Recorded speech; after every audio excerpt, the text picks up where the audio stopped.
everyone, we have arrived in Egypt's capital Cairo, and in this video we are going to talk about all the free and budget friendly things to do in this historical city. There is truly so much to do here, and you will be very surprised to know that a lot of it is budget friendly or actually completely free. And we are going to be traveling to these places by using taxi because that is one of the best methods of transportation in Cairo, and would highly recommend you to use taxi as well.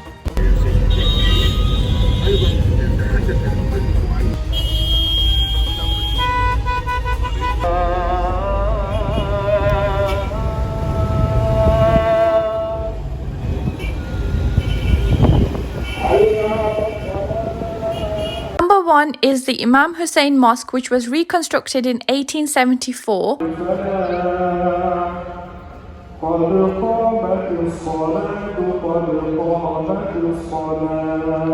The mosque is actually named after Prophet Muhammad Wasallam's grandson, and is a very popular mosque to be visited by not only tourists but also local people. It is located in one of Cairo's busiest areas, right next to el-Khalili, which is the Bazaar in Cairo. The reason why this mosque is so popular and it's visited very often, both in the daytime and nighttime, is because it is known to have be a burial of Imam Hussein's head. So there is actually a small door inside the mosque which gives access to the Zaria where the head of Imam Hussein is buried. So as you can see, it was very busy and it was very crowded, but again, we would highly recommend visiting this mosque as it has a lot of history and is also a place of respect. We visited this mosque both in the daytime and nighttime on 2 separate days. So what we would advise you to do is to visit during the daytime if you like less crowds, and nighttime was twice as crowded as the daytime, so one tip would be to go during the day. If you don't want to visit the mosque and go inside, you can definitely still have a look at the mosque from outside, and it's completely free to do this, and we would definitely recommend it because the architecture is absolutely stunning, especially in the nighttime when all the lights come on.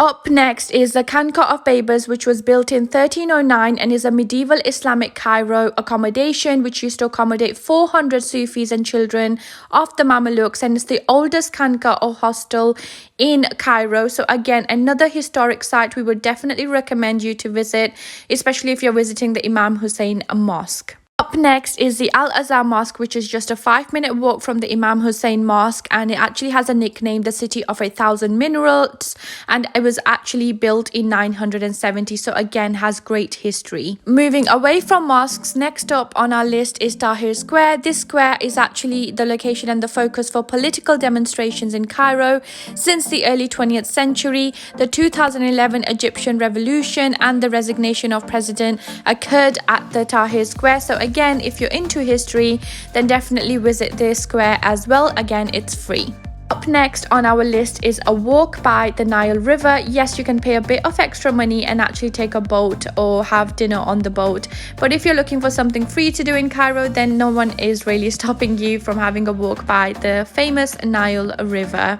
Up next on our list is the Baron Empain Palace. You do have to pay a little bit of money to enter this place, so it's not free. It is free for the locals but not for tourists, but you can definitely get discounted tickets here, so you can get student discount and other discounted tickets. It was actually built in 1910 by a Belgian businessman, Baron Edward Louis Joseph Empain, and it has a lot of history behind it. The architecture is absolutely breathtaking, and Baron Empain literally translates into the Hindu temple.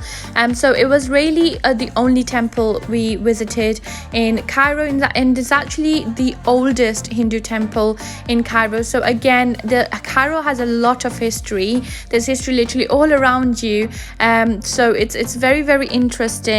Some facts about this palace is the palace was actually built on a rotating base so that the Baron could see the entire city without moving from his seat.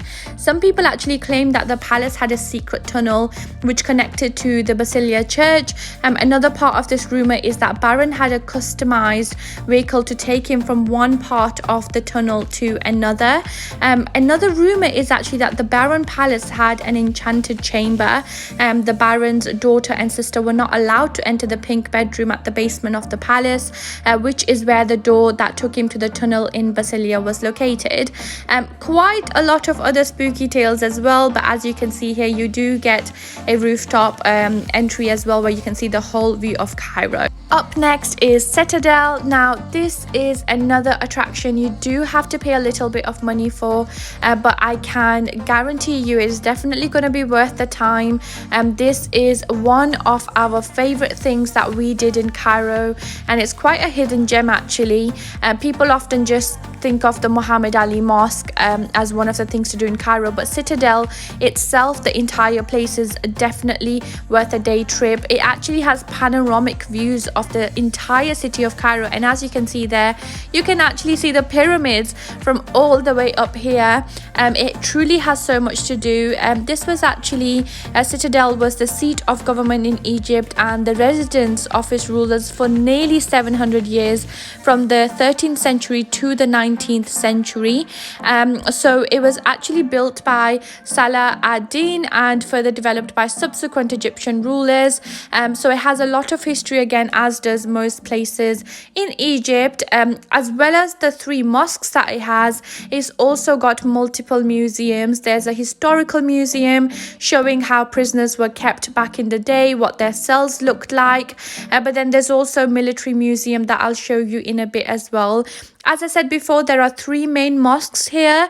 So it is home to the Mosque of Muhammad Ali, the most popular one, also known as the Al-Basta Mosque, the 14th century Al-Nasir Mosque, which is this one, Muhammad Mosque, and the Mosque of Suleiman Pasha, the Citadel's first Ottoman-style mosque as well. This is a military museum, which is also another add-on when you visit Citadel. Up next are the pyramids of Giza. So you cannot go to Cairo and not visit the pyramids. So it is on our list of things to do in Cairo, but we know that this is not a free thing to do, and you do have to pay for the pyramids.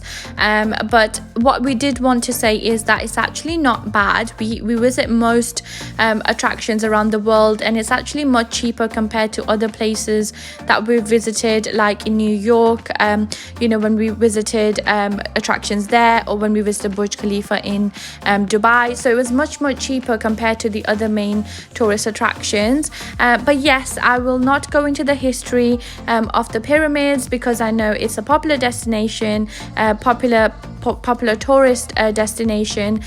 So what I will say is though, apparently the story behind the pyramids of Giza is that Egypt's sort of pharaohs expected to become gods in the afterlife, and to prepare for the next world, they sort of erected temples to the gods and massive pyramid tombs for themselves, so filled with all the things each ruler would need to guide and sustain himself in the next world. And here we have it. These are the pyramids. So instead of going into the history of the pyramids in detail, instead I just really wanted to focus around the main things you should know when you visit the pyramids. And number 1 is try not to get scammed. I know you've probably watched multiple videos where they talk about scam and scammers in the pyramids and just scamming in Cairo generally. We actually didn't get scammed in the pyramids, and I guess that goes to show not everyone gets scammed, but that is just us being very assertive and saying no to every single person that came up to us and offered us either a camel ride or a horse ride, whatever it may be. So just be assertive if you don't want to get scammed, and definitely enjoy is the pyramids. Up next is the Marriott Mena House Hotel, and yes, it's a Marriott hotel, and you might be wondering what is that doing on this list. Well, we're not asking you to stay at this hotel because we know it's quite pricey, but would definitely recommend going there for a drink to have the views of the pyramid. I know it's costly, but just a recommendation if that's something you would like to do. We did it and we really enjoyed it, so we thought we would show other people people as well that you can also go to the Marriott hotel to have a drink. You don't have to stay there for this. Next up is actually just walking around the city center. So this is actually quite close to Tahrir Square. The city center at nighttime definitely has a different vibe compared to the daytime. Most people actually come out during the nighttime, and this is also where the main restaurants are. So you can get different types of food, McDonald's, Pizza Hut, and you've got pretty much everything there. And again, just use taxi, but beware that traffic is really bad in the evening, so you will be waiting for a while in traffic. Up next is the Egyptian Museum. We could not again leave this out because we know this is a very popular thing to do in Cairo, but it is not free and you do have to pay for an entry fee. And also just bear in mind that queues can be very long at the museum because you have a lot of tour guides, a lot of sort of people coming in tours, so 20s, 30s in a line, so you could be waiting for a while. And also just to let you know, you do have to pay for a tripod as well.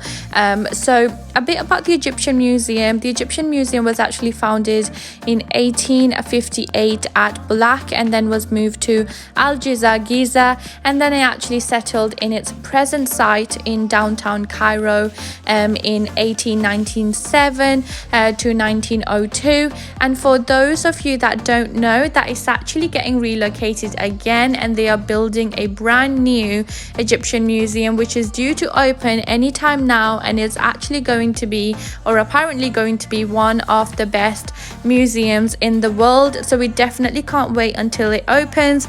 We would love to make a visit back to Cairo to see the Egyptian Museum, but this is what it looks like right now.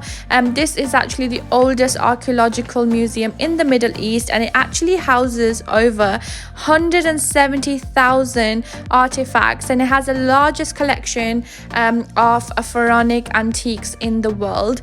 So we were very surprised with the amount of antiques the museum had, and we really enjoyed spending our time here. We would recommend others to also have a look at the Egyptian Museum. As we said, it's not a free thing to do, but it's definitely one of the top 5 things to do in Cairo. Again, it's filled of history. I think that's the overall general thing about Cairo. It has a lot of history. It's a very historical city, so it makes sense that a lot of its attractions also are very connected with the history. So yes, the museum, you can spend about 3 or 4 hours here. We spent about 2 hours. We were quite quick from going from one section to another, but you can definitely spend longer if you take your time to have a look at the artifacts. You can easily spend more than 3 hours in this place. It's actually very close to Tahrir Square, so again, it's in downtown Egypt, and we took a taxi to visit, but yes, that's really generally the best method of transportation, as I said before, in Cairo, and also very cost effective as well. When you convert pounds to Egyptian pounds, it works out quite cheap. The Egyptian Museum also has a store where you can buy some souvenirs and you can buy some gifts to take back home or even for yourself.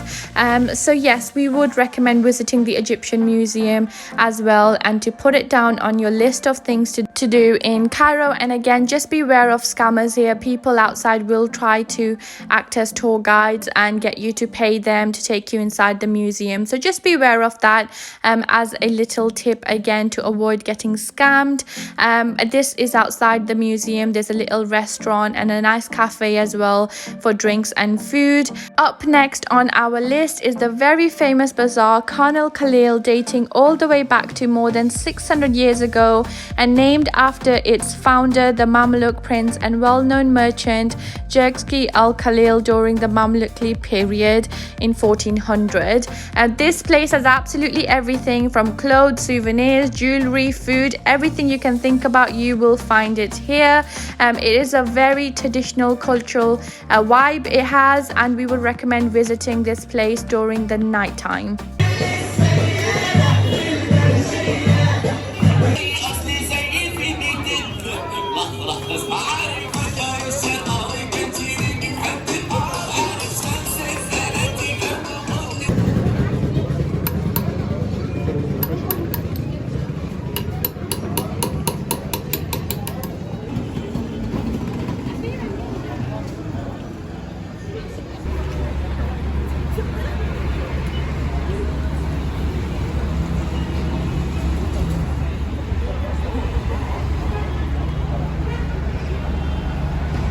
And that brings us to the end of this video. So we hope you enjoyed watching it, and do let us know if there's something that we've missed out and you would recommend for us to do next time we visit Cairo. If you did like this video, do remember to like and subscribe to our channel and follow us on Instagram for regular updates. Let's see you in the next video. Take care.